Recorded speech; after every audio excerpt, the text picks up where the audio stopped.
The state of Kansas has always been interesting when it comes to the sport of football. Whether it was the unique case of Wichita State football, Kansas State at one point being the worst Power 5 team in college football, the Kansas Jayhawks being historically horrible in the mid-2010s, or the fact they are the hub for JUCO football, I don't know where to begin. The state of Kansas is just weird when it comes to football, and the Sunflower Showdown is no different. In case you don't know, that is the game that is annually played between Kansas State and Kansas. On paper, you'd think that it'd be pretty competitive, but in recent memory, it has been the most lopsided rivalry game in the history of college football. I mean, I'm sure that there are worse streaks in the history of the sport, but in the last 17 matchups, the Kansas Jayhawks have won exactly 0 times. To me, that is truly unbelievable, and in today's video, I want to take a quick glance at the Sunflower Showdown over the last few years, why Kansas has struggled so much in this rivalry, and why yesterday's loss to the Wildcats was such a death blow to the program in general. But before we get started, if you're a big fan of college football, be sure to subscribe to the channel, leave a like if you support today's video, and let me know what player, team, topic, or situation I can cover next. Now let's get started and talk about the lopsided rivalry of the Sunflower Showdown. Okay, so yeah, I've already set the scene. K-State was one of the worst programs in college football history, but then ended up getting good under Bill Snyder, and Chris Klieman has also been good. Kansas was always bad too, had a couple of good seasons in the mid-2000s, were horrible in the 2010s, and then Lance Leipold has recently resurrected them. KU went from the team that was always going to be at the bottom of the conference to now potentially a contender for Big 12 championships. It has not ended up coming to fruition, but KU has poured the money into the program. They built a new stadium, got Lance Leipold his money, and NIL has improved. They're predominantly a basketball school, but KU has started to take football seriously. Guys like Jalen Daniels, Kobe Bryant, and Devin Neal were all super helpful for them, and going into this season, KU was supposed to be solid. They ended up starting out the season with 2 wins over Fresno State and Wagner before facing off in the border war with Mizzou. This game was absolutely electric, and Mizzou had a late touchdown and put the game away. Honestly, no one could really blame them for losing the game, and then they bounced back with a win over West Virginia, and it looked like all was well. They then ended up blowing it at home to Cincinnati, which could have been a huge win for them, but instead they lost, and then they beat UCF.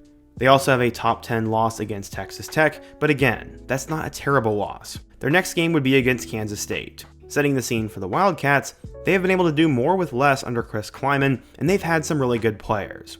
Avery Johnson was the quarterback going into the season, they grabbed Dylan Edwards, and were just expected to reload on defense. Unfortunately, K-State had a terrible start to the year, as they ended up losing to Iowa State in Ireland, before then having a game where they should have lost to North Dakota. They pulled it out late, and then lost at home to Army. It's one of the worst losses in recent memory for K-State, and to follow it up, they lost to Arizona. They had a 1-3 start to the season, and people basically gave up, but then they won 2 of their next 3 games against UCF and TCU. Stuck in the middle of that was a 1-point loss to Baylor, so K-State has figured it out. But going into this year's Sunflower Showdown, there was a couple things working in Kansas's favor.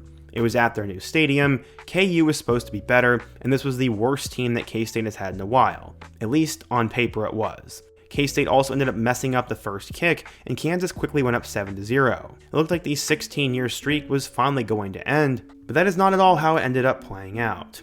KU was the better team for the first 5 minutes, but then the last 55 minutes, the Wildcats were better, and they got their 17th straight win in the rivalry, winning 42-17 in Lawrence, Kansas. David Booth Memorial Stadium was sold out, and Kansas now falls to 4-4 with a 2-3 mark in the Big 12. Kansas State is also 4-4, but they are 3-2 in the Big 12. This was just a really interesting game. The Jayhawks have not beaten K-State since November 1st of 2008, and that was 7 head coaches ago. Lance Leipold said, quote, "I'd be embarrassed if I was a fan. I'm embarrassed right now. We need to play better in that, and you know if you're saying the win streak, I was frustrated we lost 5, because those are the 5 that I have been here, so I can't control the past, but I can work on the future."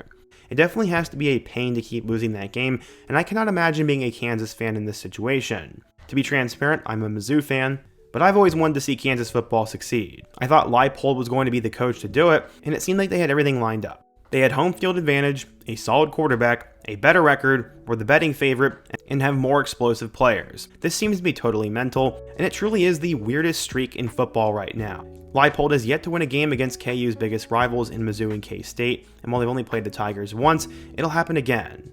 A lot of those games have come by a lopsided margin, and nobody can deny that Leipold has done a great job for KU as he built one of the worst teams in the Power 4 into a decent team, but many are wondering if he can ever take the next step.